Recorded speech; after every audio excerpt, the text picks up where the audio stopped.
pamberi naPresident Mnangagwa, pamberi neZanu PF, ED for the current and future generation. Vasingazive ngavadzidziswe. A ZANU-PF affiliated Facebook page posted this video with the following caption: ZANU-PF inodiwa even nevacheche chaivo. DSA Wicknell, honai vana venyu.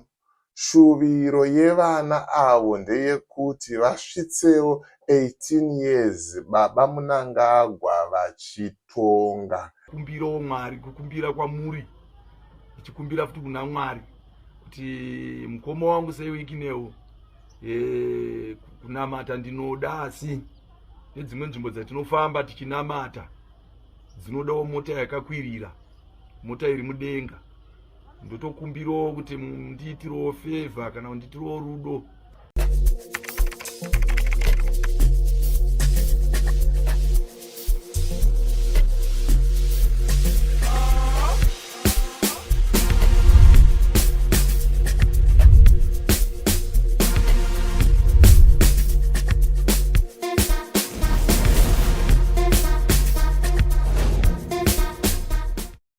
Greetings, and more greetings to you, good people. My name is DJ Holly, and welcome to Point 5 Creative Studios. Chitubu che content, chitubu chisingapwe, chitubu chinonwane munhu wese, chitubu chakavhenekwa chikaongororwa nana mazvikokota kunzi aiwaka. Chitubu ichi chine content iri healthy, content iri clean, content yakachena, yakakodzera kunge chikonsumwa nemunhu akaita kunge iwewe. Ndosaka uri paramba muzvara nhasi. So if it's your first time here, please hit the subscribe button and the notification bell so that you don't miss out on any exciting content uploaded. Asi kana wanga wagara uri mugari wepanapa, toda ngokutenda nekuita sei nekukurumidza kubhadhara rendi. Thank you very much for supporting Point 5 Creative Studios.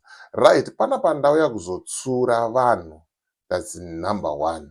Number 2, ndauya kuzogadzirisa nekukuudzai kuti mbavha yamuri kuti chibaba, yamuri kuti yakapenga, inonzi Wicknell Chivhayo, haasi Mwari, haasiriye munhu ane ropafadzo revanhu.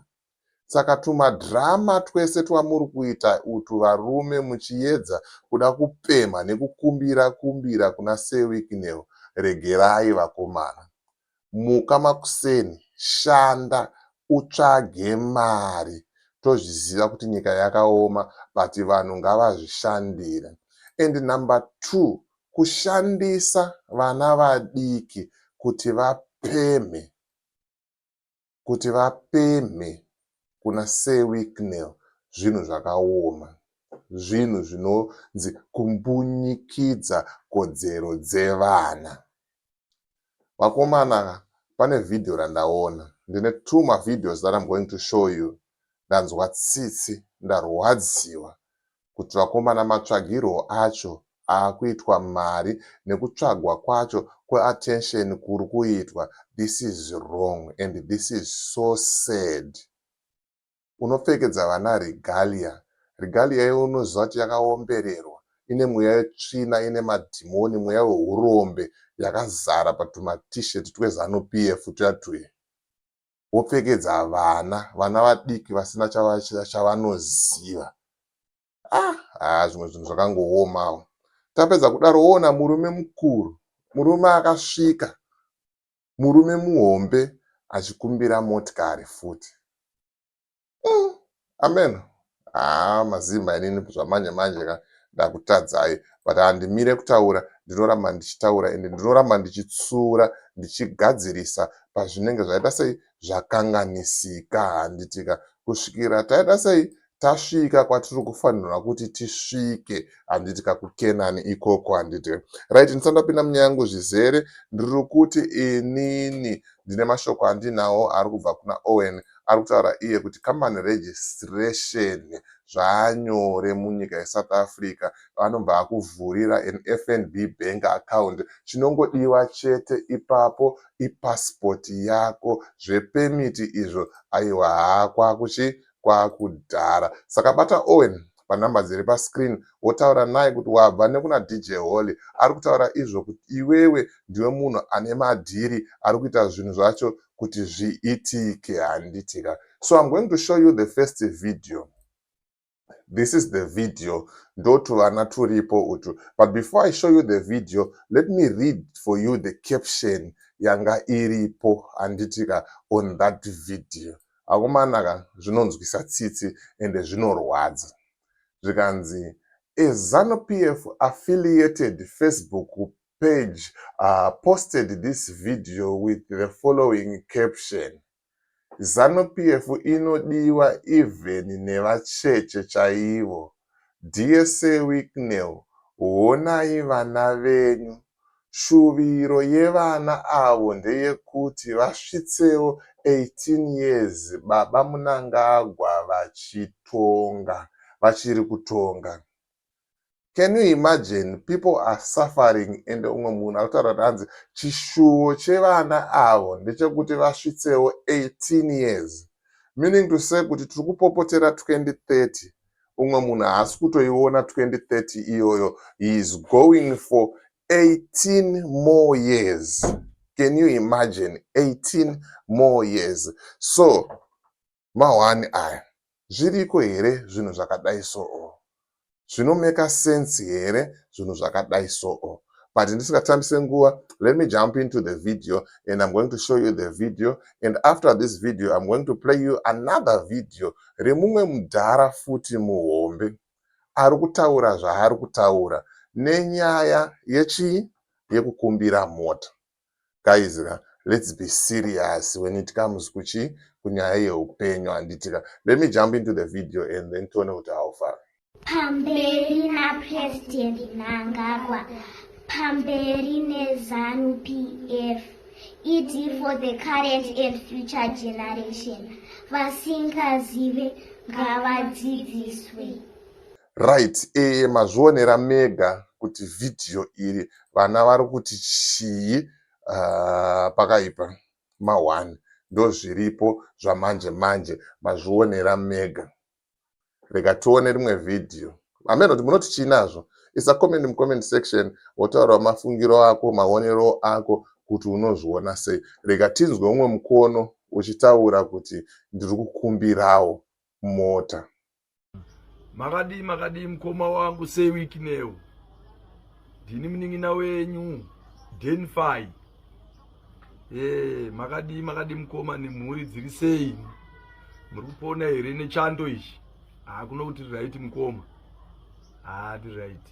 Mkoma ndauyo ndine chichemo kwamuri nechikumbiro. Makambutaura pa muchiti mwana asingachema anofira mbereko. Anongofira mbereko imwe machingogunun'una mwoyo make nemupfungwa dzake. Zvinoenda tindibuditsewo pachena kuti mkoma ndiri kukumbirawo kunamata. Ndiri kunamata mkoma. Ende ndinokudai chaizvo mkoma. Ndakaperera zvamunoziva imi ndokudai chaizvo. Handina dambudziko nemi mkoma. Ndinokudai muri pamwoyo pangu. Pamhati pangu apa mkoma. Saka izvo ndatopfugamawo ndaumba tsitsi kuumba kwandaita sokuumba kukumbirawo Mwari, kukumbira kwamuri. Ndichikumbira futi kuna Mwari kuti mkoma wangu sei Weeknell kunamata ndinoda asi nedzimwe nzvimbo dzatinofamba tichinamata dzinodawo mota yakakwirira, mota iri mudenga.